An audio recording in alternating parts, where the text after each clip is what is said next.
Kaya this morning po, patuloy po tayo sa ating series about a better way, following the way of Jesus. Ayan. Kita niyo po ba? Ayan, kita naman. At para po matandaan natin ang ating series or yung theme verse in John 14 verse 6, basahin po natin. Ayan, basahin po natin. 1, 2, 3. Jesus, I'm the way and the truth and the life. No one comes to the Father except through me. So bago po tayo magsimula, let us pray. Lord God, we thank you for this day. Panginoon, maraming salamat for this morning, Lord, na nakarating po kaming lahat dito, Lord, to celebrate with you, Panginoon, para po sa marinig at matanggap ang iyong mga mensahe para po sa amin, Panginoon. And we pray to you, Lord, na sana po ang bawat isa ay ma-encounter ka, Panginoon, at buksan mo po ang kanilang puso't isipan upang ma-receive po ang mga mensahe nyo sa bawat isa, Panginoon. And don't let any distractions na maganap dito, in Jesus' name, Panginoon.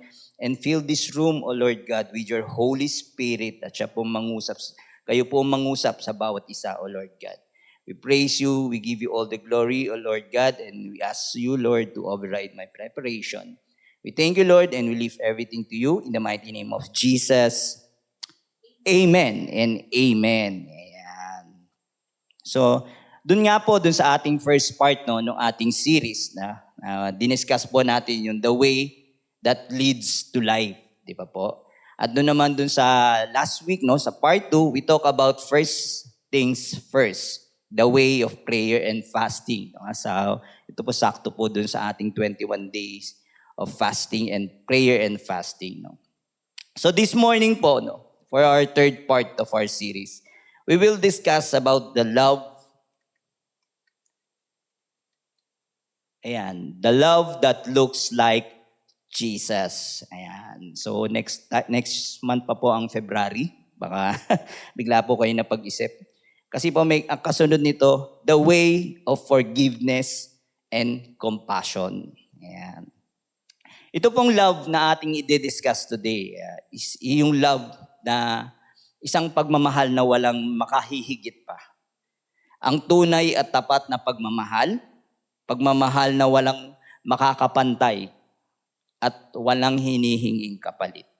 Sabi nga dun sa ating series, The Better Way, following the ways of Jesus. Kaya ito pong better way of loving, ang pagmamahal na katulad ng pagmamahal ni Jesus. Amen? The love of Jesus do not remain theoretical. It moves toward broken people with forgiveness and compassion, even when it costs us deeply. Ang pagmamahal po ni Kristo sa ating lahat ay hindi po ito base lang sa mga theories, di ba? O sa mga kasulatan o sa haka-haka. Hindi po, mga kapatid. Ang pagmamahal po ng Diyos ay tunay, di ba? Ang pagmamahal po ni Kristo ay active mula po noon hanggang ngayon, at this moment, at this present, at sa susunod pa pong mga panahon. Amen po ba? Ang kanyang pagmamahal ay walang hanggan. Walang katapusan po ang pagmamahal ni Kristo sa ating lahat. An eternal love. At kalakip nga po niyan, ang pagmamahal ni Kristo ay ang forgiveness and compassion sa ating lahat.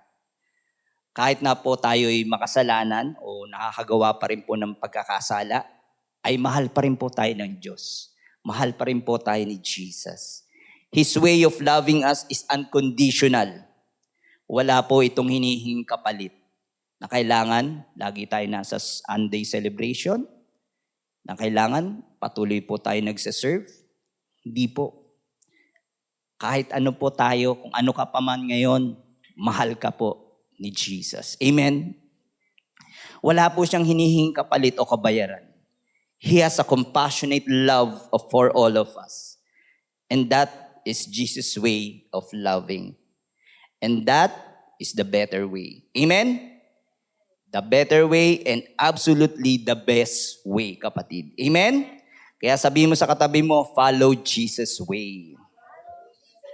Ayan. Jesus demonstrates His love for us through His forgiveness and compassion. At sa ating pong discussion, we have 3 things na ating pong pag-uusapan on how to follow Jesus' way of loving. Diba?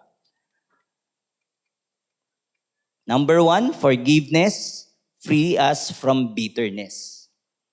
When we show compassion to our brothers and sisters, ang pagpapatawad daw ay siyang magbibigay sa atin ng kapayapaan at kalayaan. Number 2, compassion reflects the heart of God. Yeah.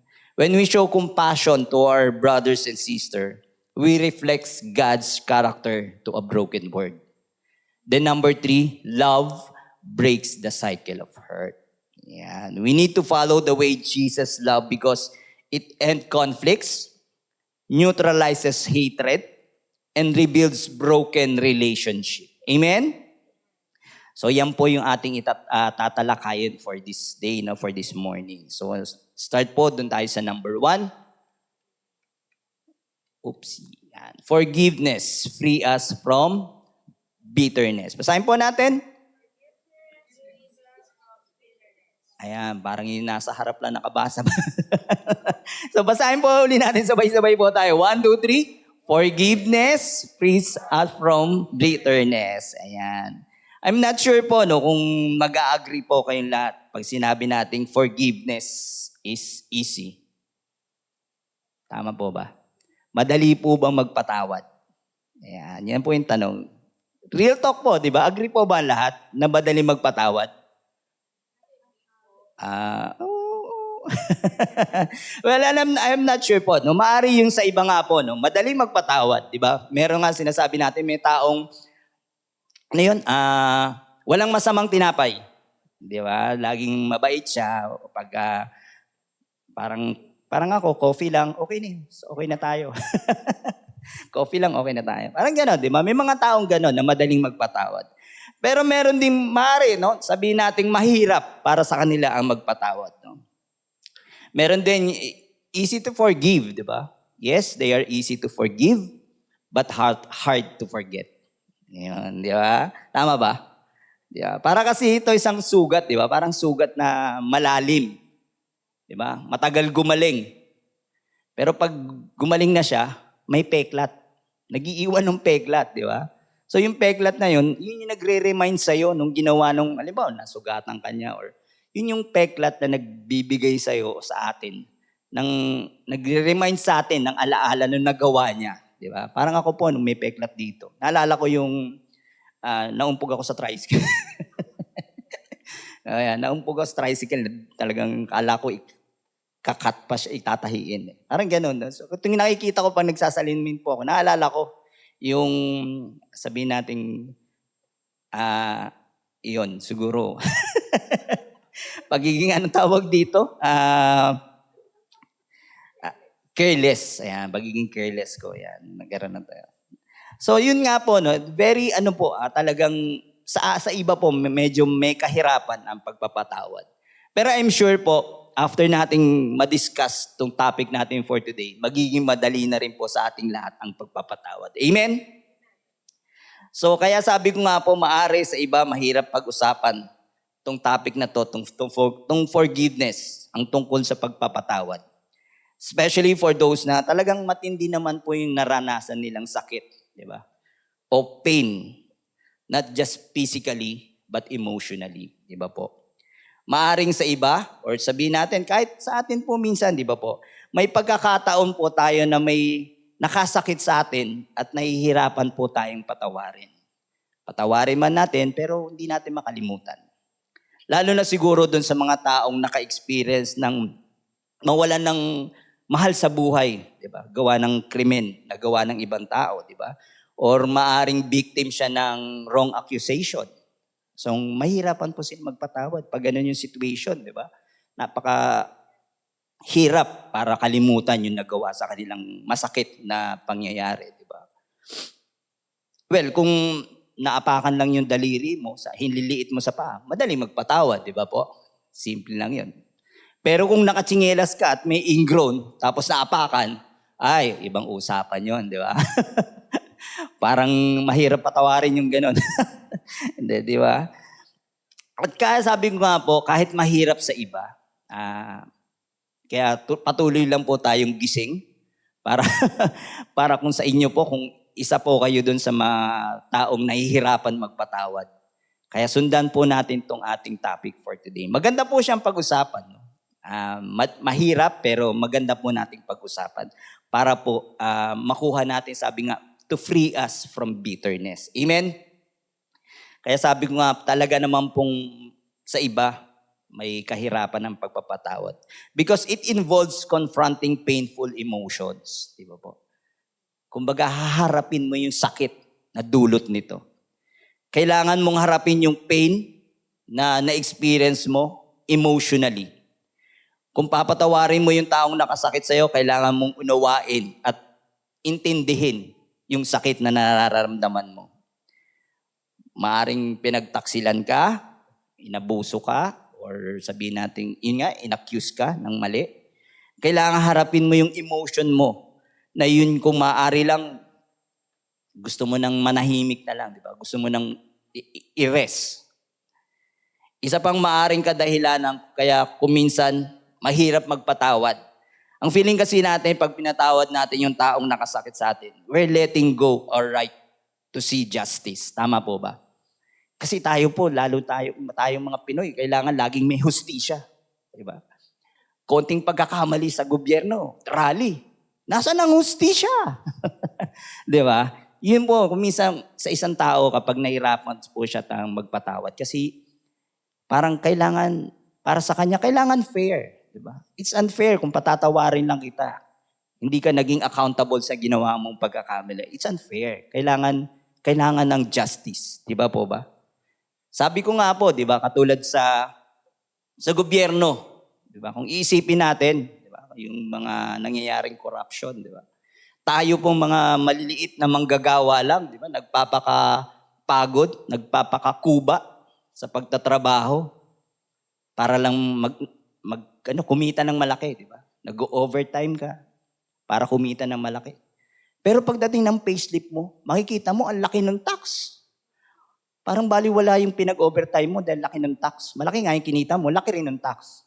Tapos ito mapapanood mo sa TV, no? Yung mga taong nangurap ng mga taxes natin, di ba? Nabubuhay ng, anong tawag doon? Marangya, tama. Namubuhay sila ng mga marangya. May magagandang sasakyan. Parang gusto mong sabihin, nasaan ang justice, di ba? Sayang naman yung taxes ko. Tapos sila, sarap ng buhay, di ba? Where is justice, di ba? Nasaan ang hustisya? Tama po ba? So mga ganun, parang isipin natin, parang kaya ba nating patawarin itong mga tao na to?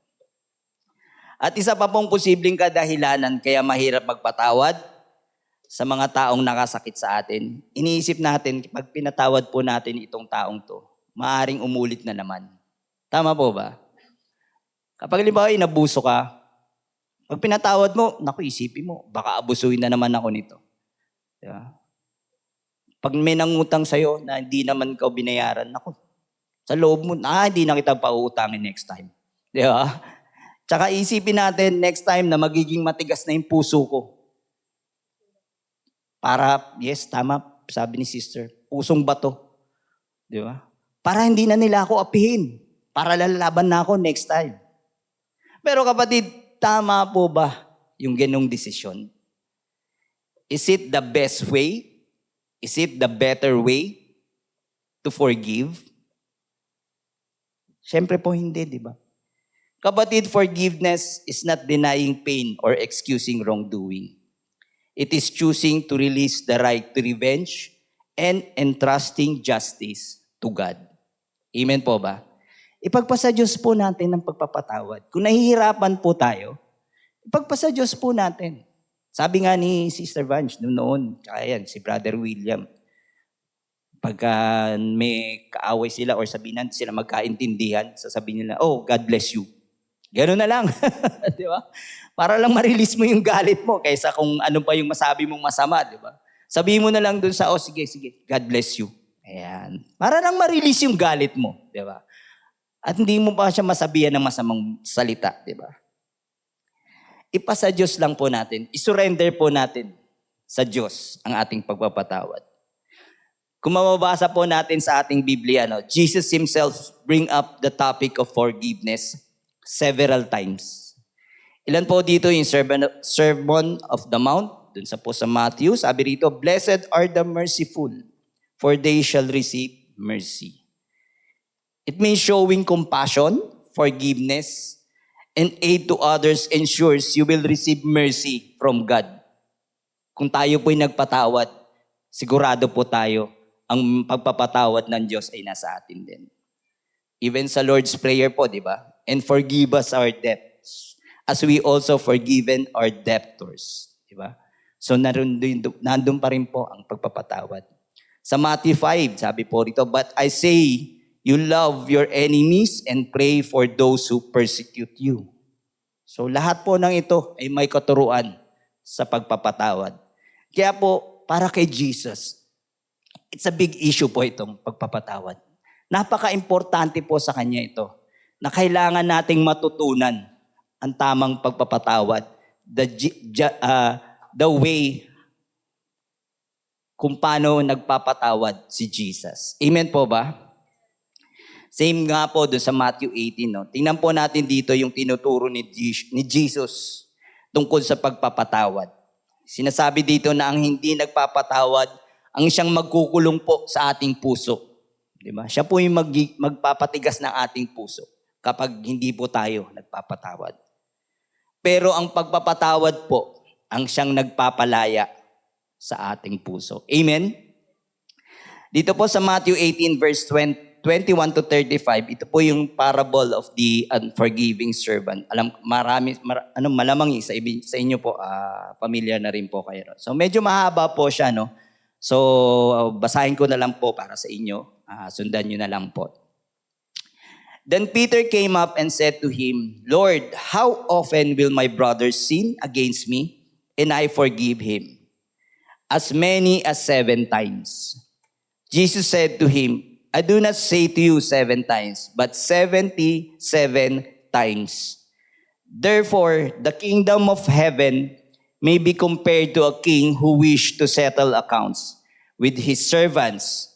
When he began to settle, one was brought to him who owed him 10,000 talents.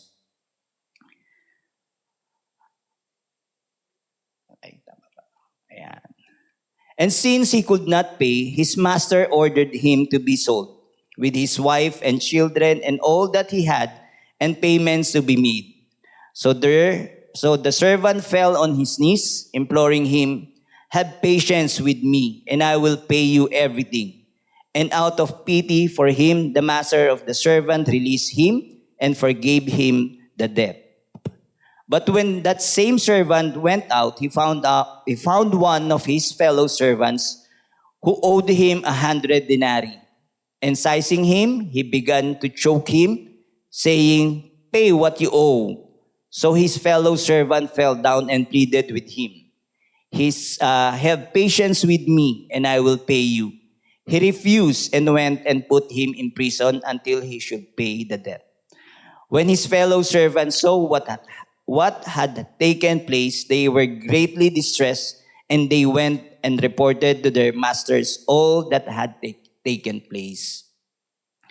Then his master summoned him and said to him, 'You wicked servant, I forgive you all that debt because you pleaded with me, and should not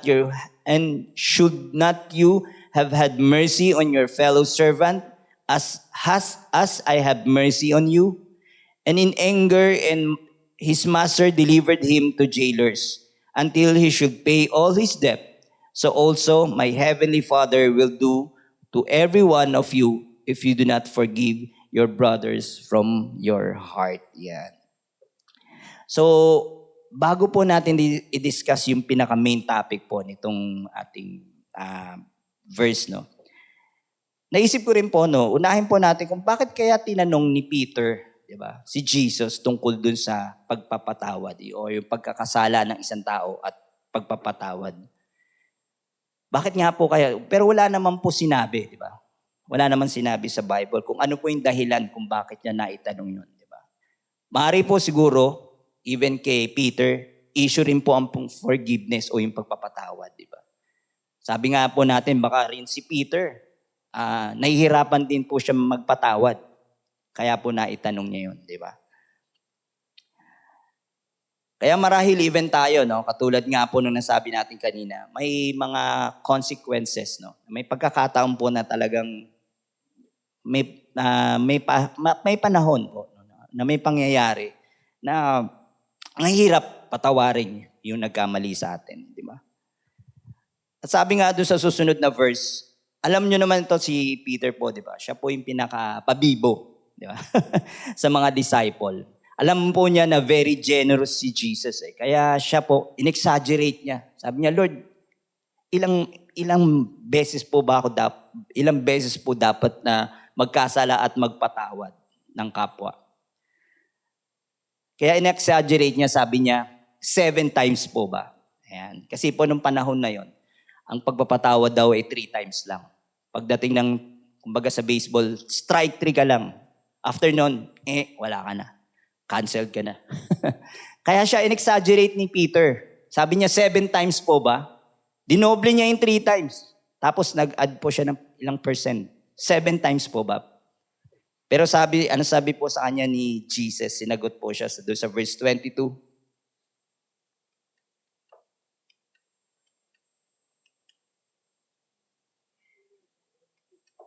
Ayan.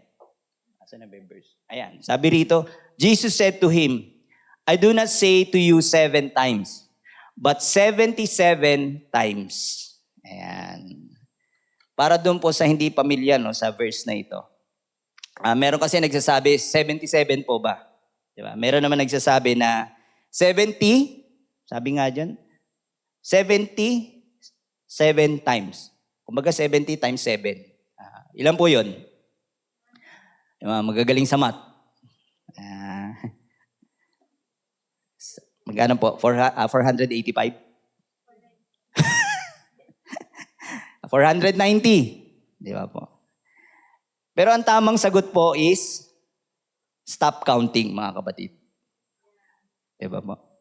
Huwag niyo na pong bilangin. Yun po ang punto ni Jesus dito. Stop counting. Yun po ang tamang sagot dyan. Yun po ang ibig sabihin ni Jesus dyan. Forgiveness is countless, mga kapatid. Ang punto po niya rito, hindi dapat natin bilangin kung ilan dapat tayo, kung ilang beses tayo dapat magpatawad. Kasi kung sasabihin natin 77 times, paano kung lumagpas ng 78? So, wala na. Hindi na patatawarin, tablahan na tayo. Di ba? Ngayon, 490, pag nag-491, wala na rin. Di ba? Kasi sumobra na eh. Paano pag sumobra na, so wala nang kapatawaran. Di ba? So wala po itong bilang. Yun po ang punto ni Jesus dito. Hindi po natin dapat bilangin kung ilang beses tayo dapat magpatawad ng ating kapwa. Amen po ba? Wala po itong quota. Diba? Forgiveness, wala pong bilang. Walang bilang kung ilang beses. Jesus tells us to practice unlimited forgiveness. Amen? At kung babalikan nga po natin yung 23, verse 23 to 27, sabi rin. Sinabi po dito, yung napakalaking halaga ng pagkakautang nito sa servant, sa kanyang master. Sabi nga rin dyan, 10,000 talents. Yan na naman po, computation na naman tayo. So, wag na natin compute, no? Dahil mahina po ako sa math. Kaya wag na natin compute.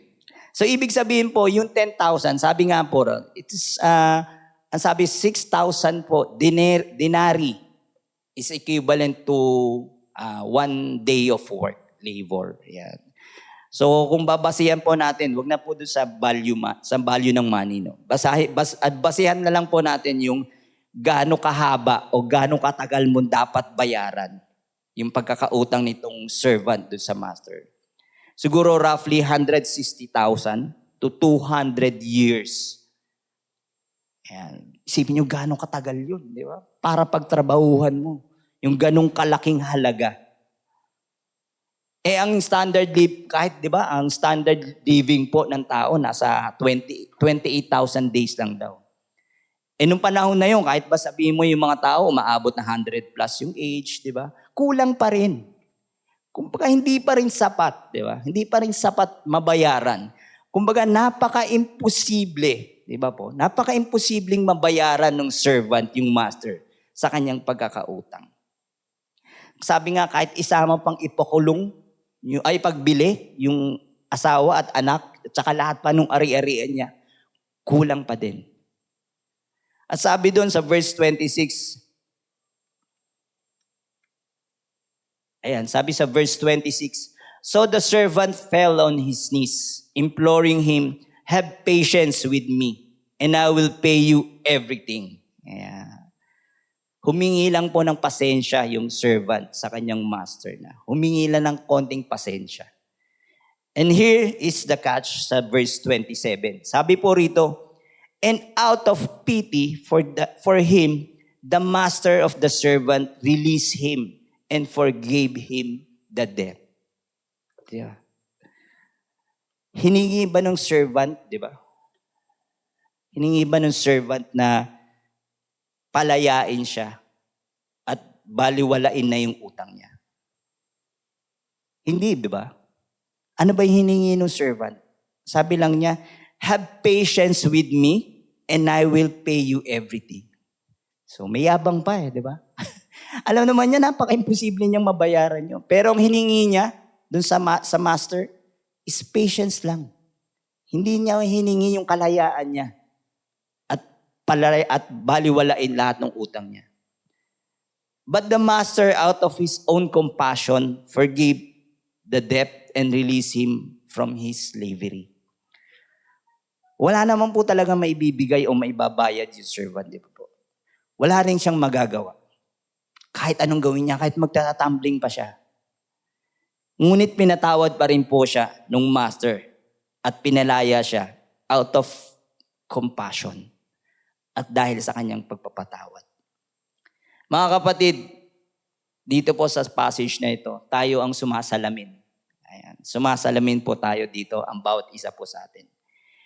Nilinaw nga po ni Apostle Paul dun sa Romans 6 verse 23, for the wages of sin is death, but the gift of God is eternal life in Christ Jesus, our Lord.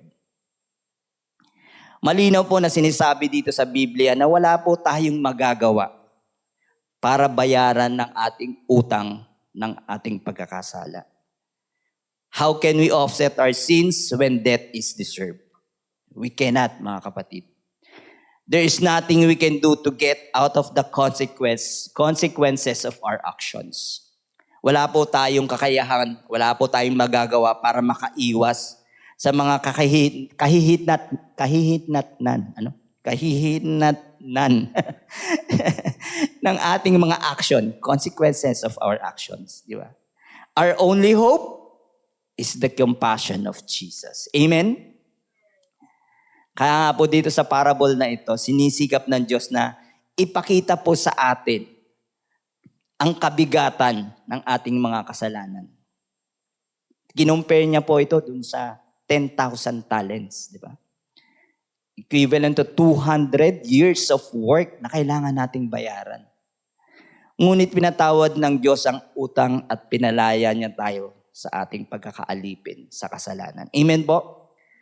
Sa pamamagitan po ng kanyang pagpako sa krus. Pagkamatay sa krus at muling mabuhay. Amen? Gising pa po ba? Amen? At doon nga po doon sa mga sumunod na verse, no, nagpakita ng unforgiveness itong servant, di ba po? Na makita nga po niya yung kapwa servant niya sa na may pagkakautang din sa kanya. Sinugod niya po agad ito. Nilapitan niya at sinakal niya. Sabi niya, ikaw, may utang ka sa akin. Bayaran mo ang utang mo sa akin. Ganon din ang ginawa ng kapwa servant, no? Nung nakita niya. Nagmakaawa po ito doon sa unang servant at humingi ng pasensya upang mabayaran yung pagkakasala niya. Ay, yung pagkakautang niya. Pero hindi po pumayag itong unang servant na may malaking utang sa master, di ba po? Bagkus pinakulong po niya yung kapwa servant niya hanggang sa makabayad po ito ng pagkakautang. At sabi nga po ron, nung nakita ito ng mga fellow kasamahan niyang servant, nireport po nila ito doon sa master. Sinumbong po nila. Kaya naman po pinatawag ng master yung servant na ito, no, yung may utang po sa kanya. At sinabi sa kanya, "O ikaw na masamang alipin, pinatawad ko ang lahat mong pagkakautang dahil nagmakaawa ka sa akin. Hindi ba't nararapat na mahabag ka rin sa iyong kapwa alipin, katulad ng pagkahabag ko sa iyo?" So sa matinding galit po ng master, sabi nga po niya, pinigay niya dun sa tagapagpahirap sa bilangguan hanggang sa mabayaran niya lahat ng kanyang utang. Sinabi niya na ipagbili itong servant na ito kasama yung kanyang asawa at mga anak at lahat ng kanyang ari-arian. Dahil kaya sinabi nito, dapat tayong magpatawad gaya ng pagpapatawad sa atin ng Diyos. Dahil ang ating Diyos ay katulad nga po nung master dito sa parable na kahit napaka-imposible pong mabayaran yung pagkakautang, napakalaking utang, napakalaking halaga, ay pinatawad po siya ng master at binigay ang kanyang kalayaan.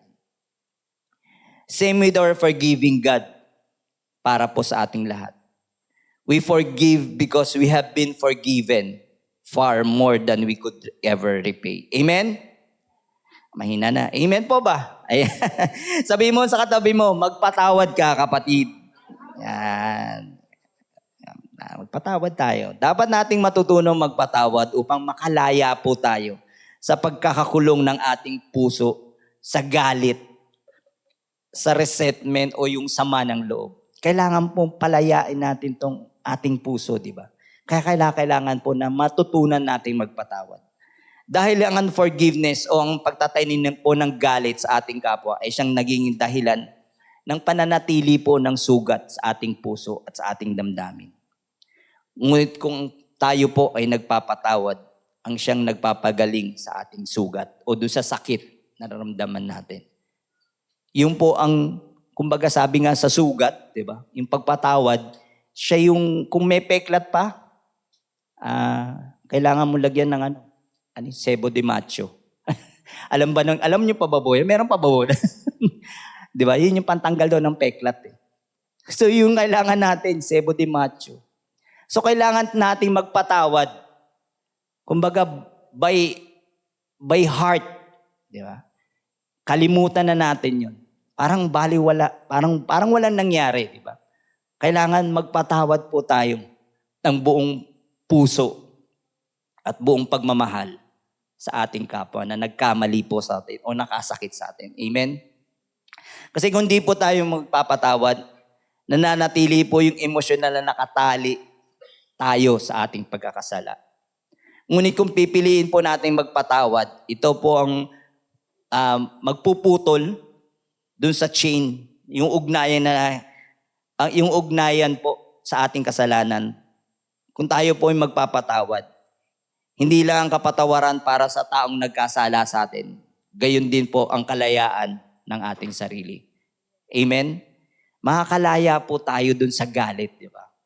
Sabi nga po, pag may kinikim-kim kang galit, pumapangit. So, kailangan wala po tayong kinikim-kim na galit.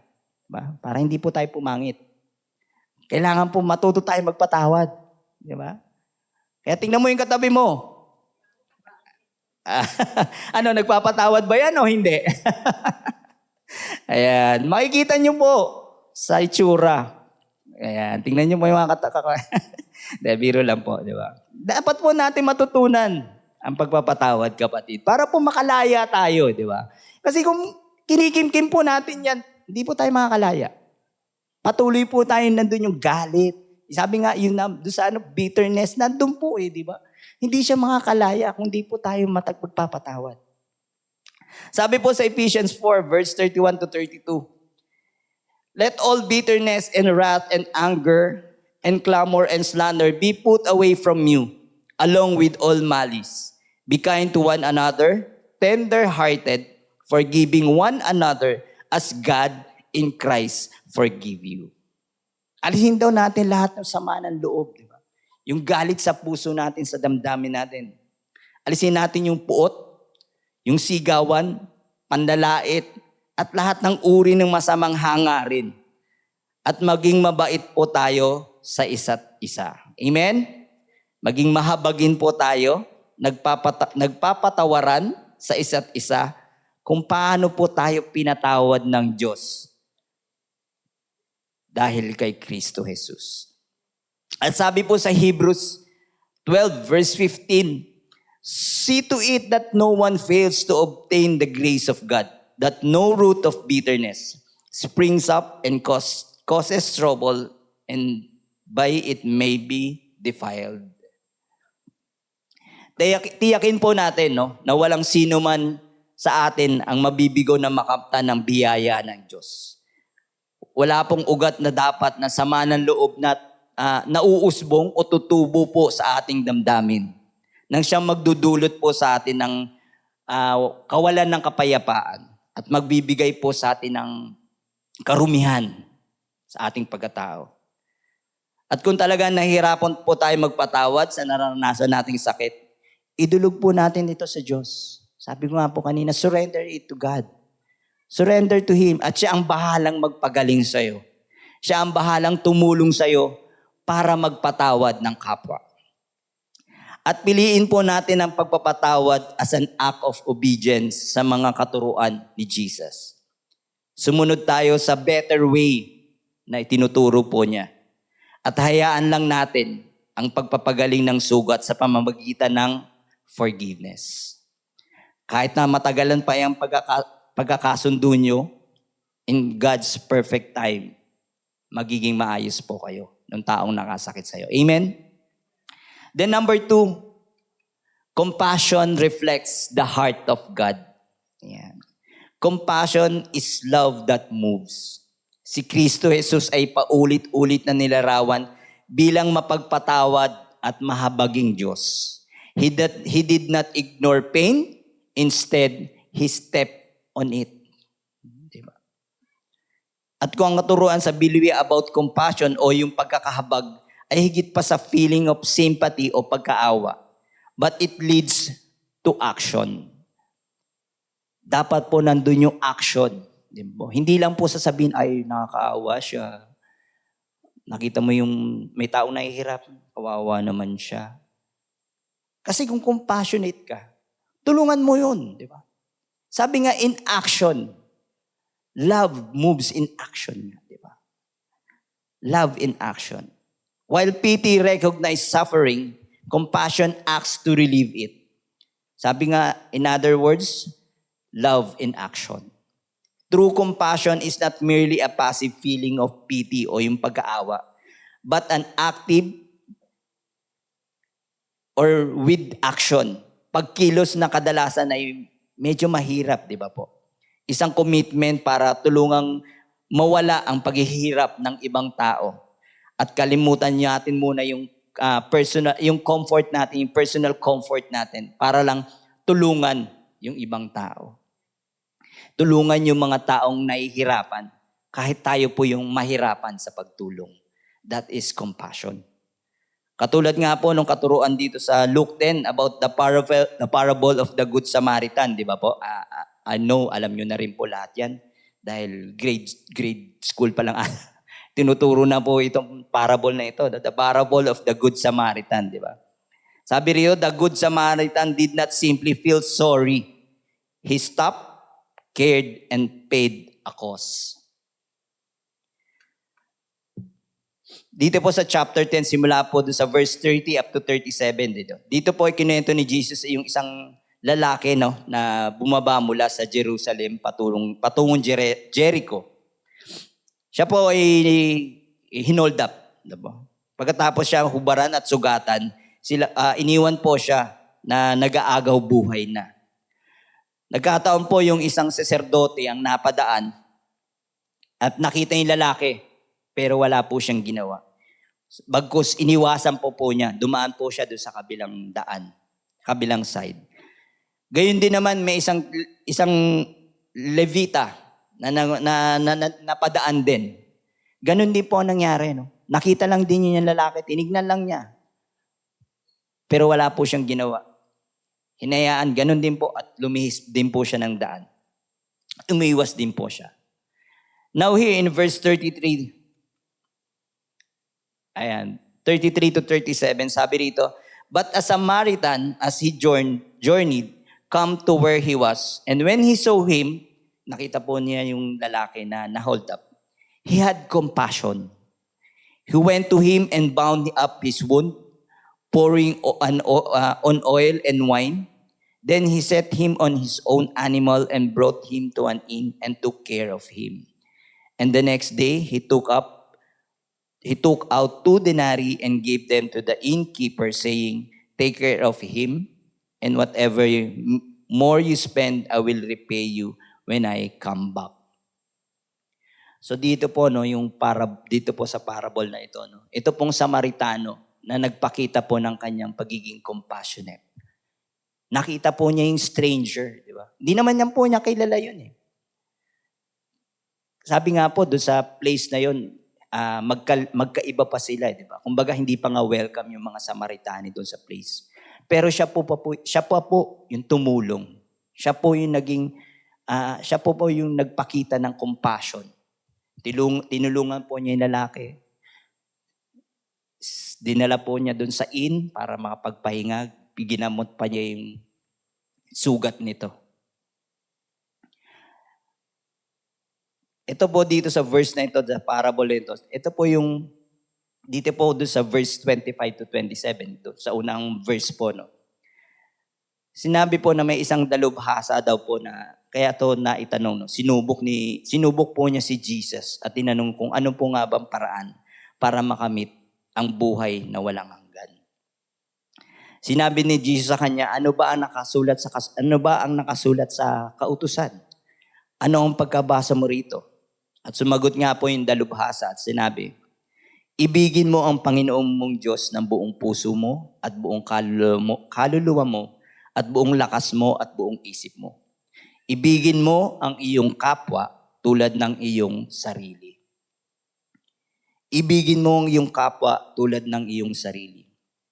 Loving God means loving your neighbor, which extends to everyone, even enemies or outcasts.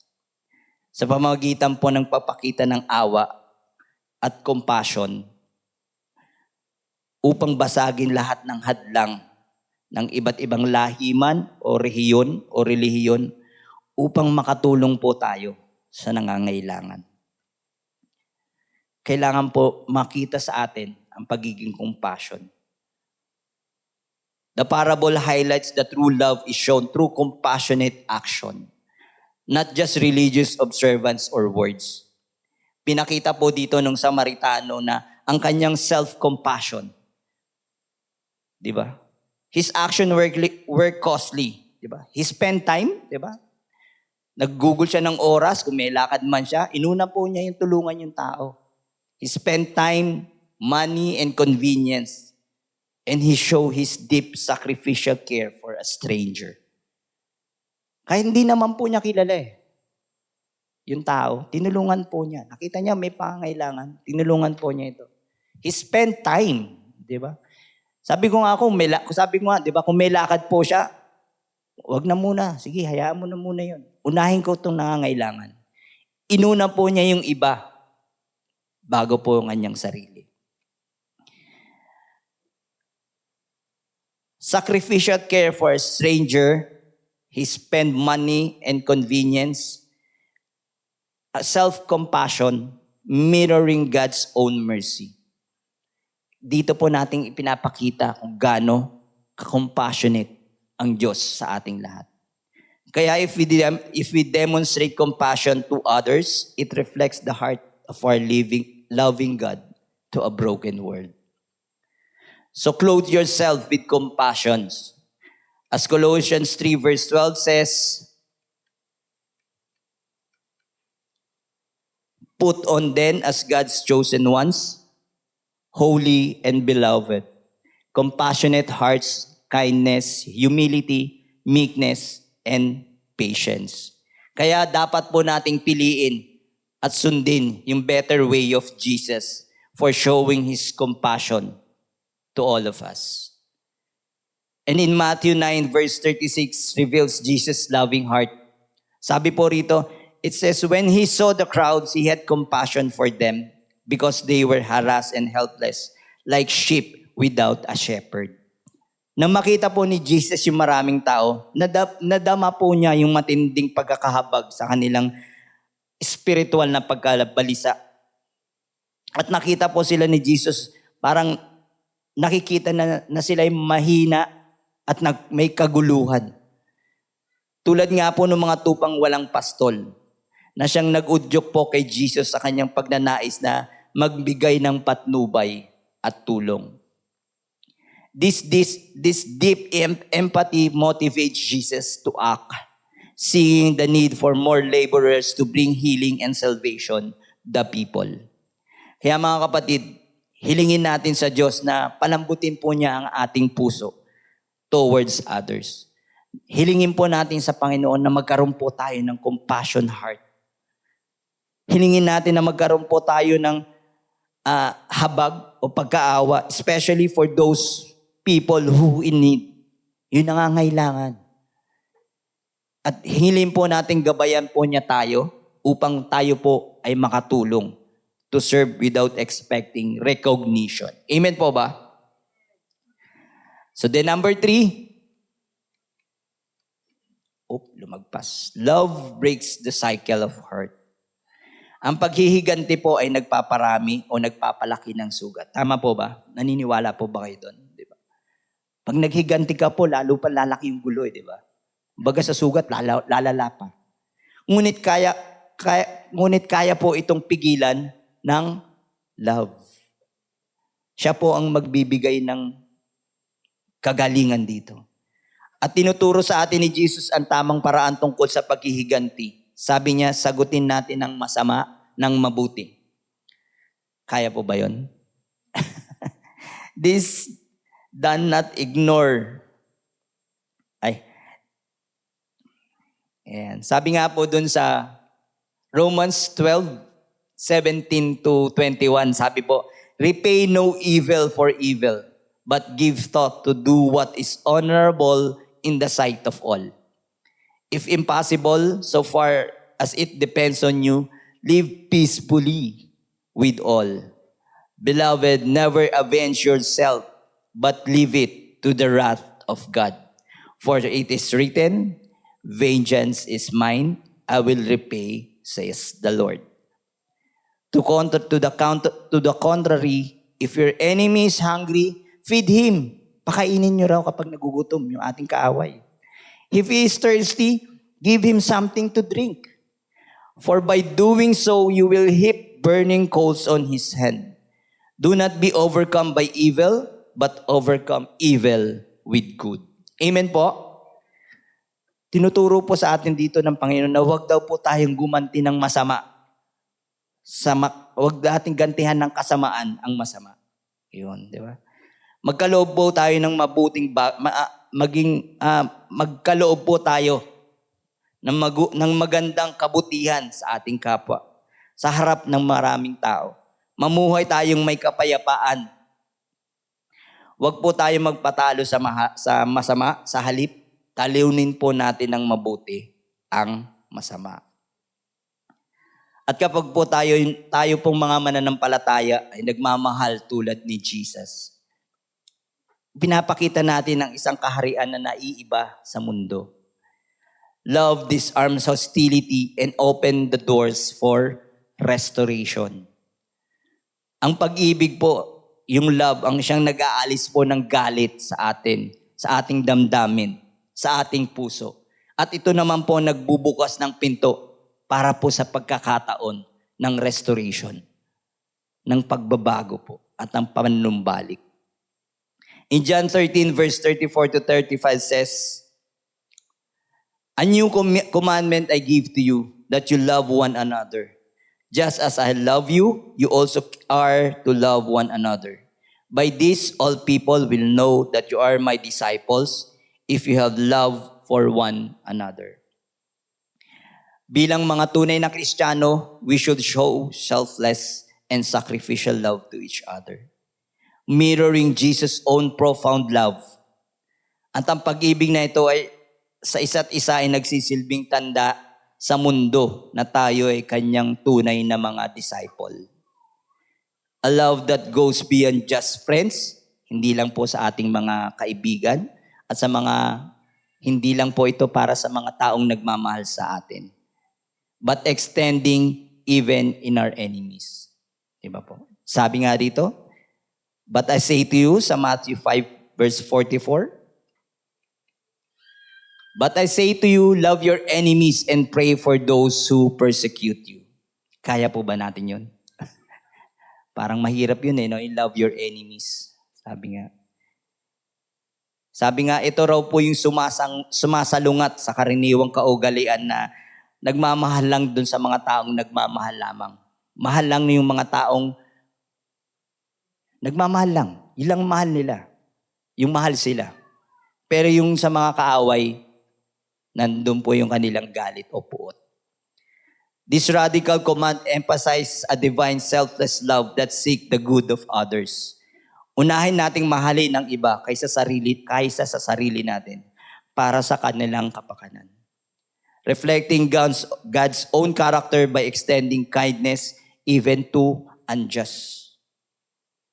Matutunan po natin ang pagmamahal o ang pagpapatawad ng Panginoon. Katulad nga po ni Jesus, di ba? Minahal niya po tayo kahit tayo po ay makasalanan.